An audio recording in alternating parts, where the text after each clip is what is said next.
Before you inherit one single dollar from this estate, Sarah, you need to burn that trunk. Don't open it, just burn it. That's what my grandmother's lawyer told me, in a strip mall office outside Waco, 3 days after we buried her. I actually laughed, because it sounded insane. My grandmother baked cinnamon rolls every Sunday. She taught me to can tomatoes. She cried at dog food commercials. Now this lawyer was telling me something in her house was so dangerous it had to be destroyed, unseen, like it was radioactive. I'm Sarah, 34. And until that morning, I thought I knew exactly who my grandmother was. She raised me most summers on her farm outside a nothing little town in central Texas, after my parents split. Soft-spoken, gentle, the kind of woman who apologized to furniture when she bumped into it. So when I drove to her farmhouse to start clearing it out, I wasn't expecting grief. I was expecting dust, mismatched Tupperware, maybe a few tears over her old sewing box. I was not expecting a locked steel trunk hidden under a false floor in her tool shed.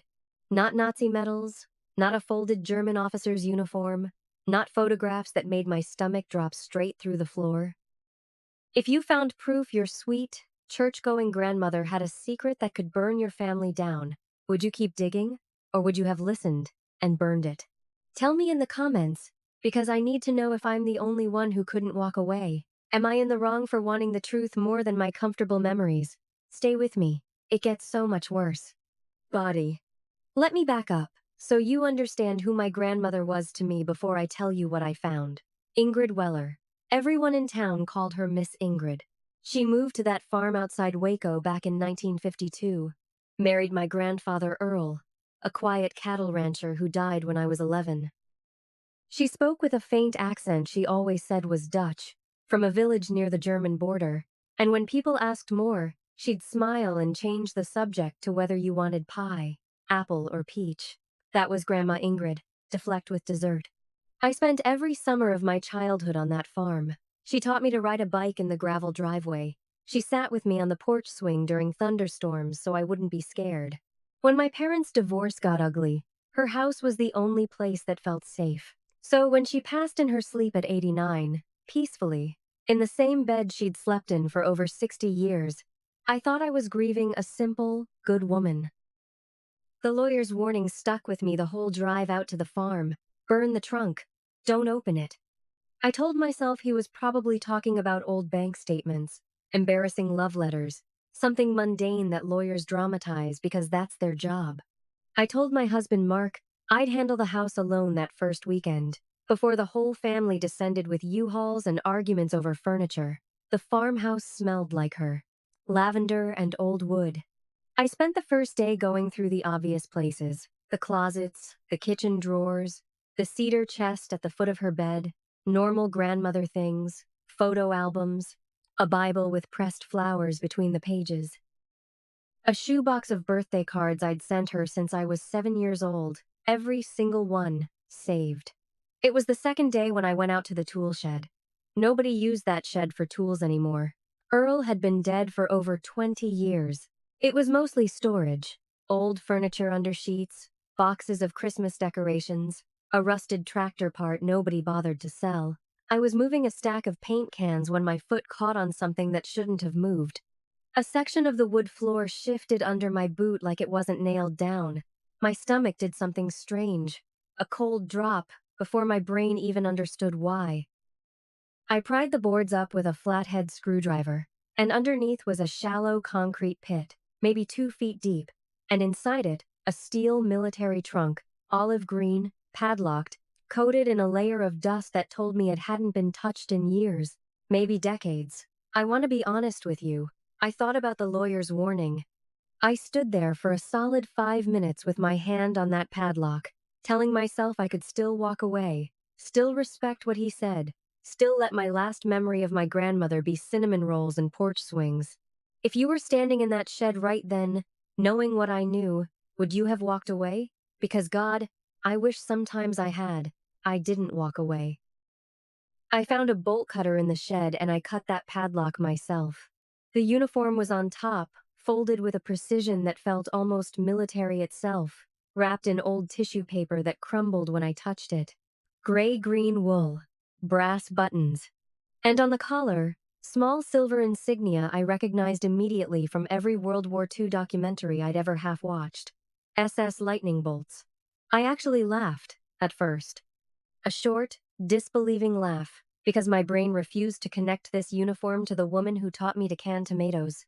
I thought maybe it was a costume, a prop from some community theater production. I kept telling myself that as I lifted it out, and found, underneath, a wooden box of medals, an iron cross, other decorations I didn't recognize, with German writing engraved into the metal. Under the medals was a leather satchel of photographs. The first photo showed a young woman, maybe 22, 23, standing in front of a building with a flag I didn't want to name, hanging behind her. Her hair was different, pinned up in victory rolls, but the eyes were unmistakable. My grandmother's eyes. The same eyes that used to crinkle when she laughed at my terrible jokes over Sunday dinner. In another photo, she stood beside a group of officers, smiling, comfortable, like she belonged exactly there. I sat down right there on the dirty shed floor, surrounded by 70-year-old Nazi paraphernalia, and I cried. Not delicate crying. Ugly, gasping, can't breathe crying, because every good memory I had of this woman was suddenly sitting on a foundation I couldn't trust anymore. At the very bottom of the trunk was a pistol. Old, German-made, with markings on the barrel I couldn't read, wrapped in an oiled cloth like someone had maintained it carefully over the years. Not a relic left to rust. Maintained. And beside it, a leather journal, its pages filled with handwriting in German, dated across decades. The earliest entries from 1943. I don't speak German, but I know someone who does. Mr. Otto Brandt lived 2 farms over, an 81-year-old widower who'd emigrated from Munich in the 60s. He and my grandmother used to sit on her porch some evenings, speaking German to each other in low voices, and I always assumed it was just 2 old immigrants sharing a language, nothing more. I brought the journal to him the next morning, shaking, and asked him to translate it. I didn't tell him everything I'd found. I just said I found some old letters. His face changed within the first page. He read slowly, translating out loud, and what came out of his mouth turned my grandmother from a stranger into something worse. She hadn't just been a bystander, a young woman swept up by circumstance the way I desperately wanted to believe. According to her own handwriting, she had worked as an intelligence operative, feeding information across enemy lines, embedded within an American logistics operation late in the war under a false identity. She wrote about the operation with what I can only describe as pride. No remorse, no confusion about right and wrong, just cold, methodical pride in her own competence. And then Otto reached a page dated December 1944, and he stopped reading out loud. He just stared at it. "What does it say?" I asked him. He looked up at me, and I swear his hands were shaking worse than mine. "It says she caused the death of an American officer, a Captain Weller." I felt the floor tilt. Weller, my grandfather's last name, Earl Weller. Here's the plot twist I was not prepared for, the one that changed everything I thought I understood about my own family. Captain Weller wasn't a stranger she'd killed in the war. He was Earl's older brother. My grandfather's brother, an American officer, dead because of intelligence my grandmother had passed along years before she ever married into that same family.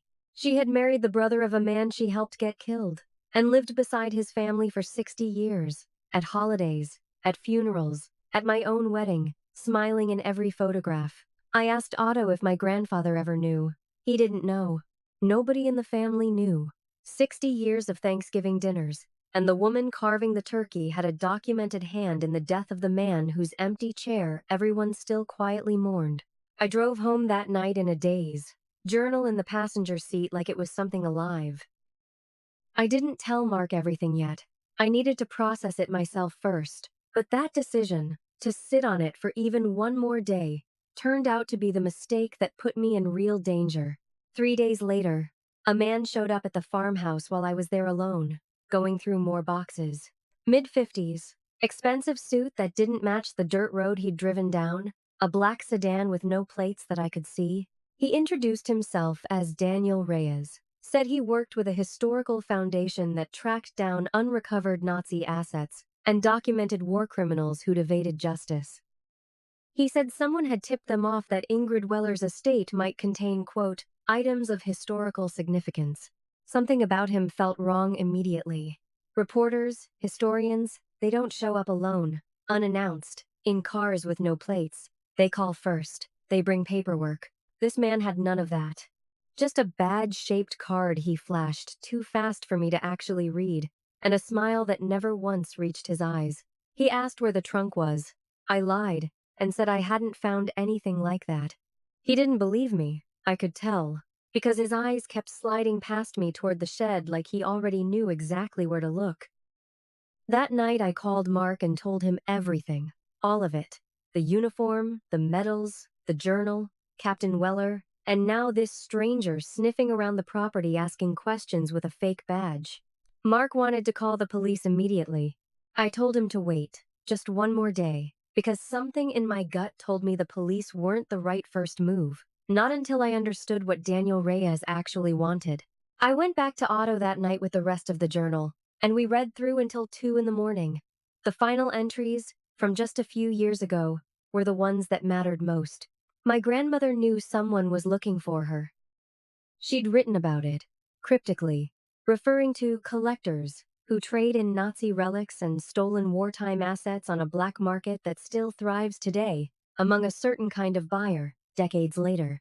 Historical documents, weapons with provenance, medals with a body count attached to them. That gun in the trunk wasn't just a relic. According to her own words, it was extremely valuable to the right buyer and worth killing over to the wrong one. Daniel Reyes wasn't from any historical foundation. He was a collector, or working for one, and he wasn't interested in justice or history. He wanted the trunk's contents for profit, and he wanted my silence to go along with it. The next afternoon he came back. This time he wasn't smiling. He parked the same black sedan at the end of the driveway, instead of pulling up to the house, which should have told me something right away. I watched him through the kitchen window, and I remember thinking, this is the moment I find out whether I'm actually in danger. Mark was still an hour away, stuck in traffic from Dallas, and I was alone in a farmhouse with a man I no longer believed for 1 second. Mrs. Weller was very good at hiding things, Daniel said, not bothering with pleasantries this time. I imagine her granddaughter learned a thing or two. I told him again I had no idea what he was talking about. He laughed, a short, humorless laugh, and told me he'd already spoken with an antiques appraiser in Dallas who mentioned a woman matching my description asking about wartime military collectibles and their black market value. That wasn't true. He was testing me, watching my face for a reaction, and I understood then that this man had done this before. To other families, other trunks, other secrets. Here's what's going to happen, he said, stepping closer than I was comfortable with. You give me what's in that shed. All of it. The uniform, the medals, and especially the journal. Nobody needs to know your grandmother's real history. It stays buried the way she wanted it. You keep your nice memories. Everybody wins. Everybody wins, except me, standing there realizing this man wasn't offering a favor. He was offering a trade. My silence and my grandmother's stolen wartime cash cow, in exchange for him not going public with the fact that Ingrid Weller was an unprosecuted Nazi operative connected to a dead American officer. If I refused, he'd expose everything, humiliate my family, destroy my grandfather's memory alongside hers.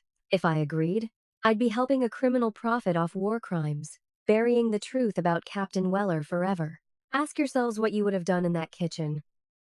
Because I'm not going to pretend the easy answer was obvious to me in that moment. Part of me, the exhausted, grieving part, wanted to just hand him the trunk and let it disappear. Am I in the wrong for admitting that thought crossed my mind, even for a second? But then I thought about Captain Weller, a man who never got to grow old, never got a wife, kids, a farm of his own, because of a decision my grandmother made and never once regretted, not in 60 years of journal entries. Handing his death over to a black market collector to profit from felt like a second betrayal, one I wasn't willing to carry. I need to think about it, I told Daniel, buying time. He didn't like that answer. He grabbed my arm, hard enough to bruise, and told me I had until sundown. That was the moment fear turned into something else in me. something colder, more focused. My grandmother had spent her entire life being underestimated, being dismissed as a sweet old woman baking pies while she operated with a precision most people never suspected. Whatever else she was smart, methodical, and she planned for contingencies. If she'd hidden a trunk that carefully, for that long, I had to believe she'd left something else behind too, a failsafe. I went back to the shed the second he drove off, and I searched that concrete pit again, every inch, until my fingers found a false panel in the side wall I'd missed the first time. Inside was a second, smaller envelope.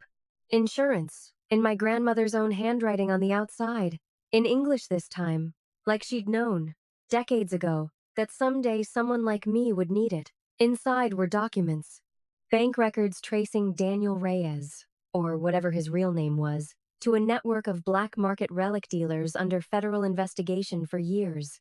My grandmother hadn't just been hiding from collectors. She'd been documenting them, building a case, maybe as some twisted form of penance nobody in the family ever knew she was serving. She had names, dates, wire transfer records, enough to bring down the exact kind of man now standing on her porch threatening her granddaughter. Mark got home 20 minutes before sundown, and together we called the FBI's art crime unit instead of the local sheriff, using the information from that envelope as our starting point. When Daniel Reyes came back at dusk expecting an answer, expecting a frightened woman ready to hand over a trunk full of stolen history, he found federal agents waiting in the driveway instead. It turned out his real name was Daniel Rourke, wanted across 3 states for trafficking in stolen wartime relics. Some of them looted from actual victims' families, sold to private collectors who cared more about provenance than conscience. My grandmother's 20-year-old documentation became the backbone of a case that led to his arrest that same night, in her own driveway, under the same Texas sky she'd stood beneath since 1952. Conclusion: Daniel Rourke is awaiting trial now, along with 2 other men in his network, thanks entirely to 20-year-old evidence my grandmother compiled and hid where only someone as stubborn as me would find it. The FBI agent who took our statement said they'd been building this case for 6 years. My grandmother laid its foundation alone, in secret, decades before they even opened the file. I've had months now to sit with everything I learned about Ingrid Weller. I won't stand here and tell you I forgive what she did during the war, because I don't think that's mine to forgive. Captain Weller's death was real. His absence shaped my grandfather's whole life, and he never knew why. What I can tell you is that the woman who raised me, who canned tomatoes and cried at commercials, spent the second half of her life quietly working against the exact kind of people she used to be. Whether that was penance or self-preservation, I'll never know. Maybe both. I decided not to release her wartime record publicly, not to protect her reputation, but to protect the family members still alive who loved her, without ever needing this weight. I did send everything, quietly, to the historians and the family who deserved to finally know what happened to Captain Weller. They deserved that truth, even if the rest of the world didn't need it. So, am I in the wrong? For digging when I was told to burn it? For choosing truth over a comfortable lie, even when the truth was this ugly? I don't think so anymore. I think the wrong thing would have been letting Daniel Rourke profit off stolen history, letting Captain Weller's death stay buried a second time, letting fear decide what I was allowed to know about my own family. If there's one thing I carry forward from all of this, it's that love and truth aren't always the same thing, and sometimes loving someone means facing who they really were, not just who they let you see. My grandmother taught me that, in the cruelest way possible, but she taught me, if you made it this far, I want to know, would you have burned that trunk or opened it? Drop your answer below, because I still think about that choice every single day. And if this story kept you here till the end, hit subscribe, because there's more where this came from, and trust me, some of these secrets go even deeper than mine.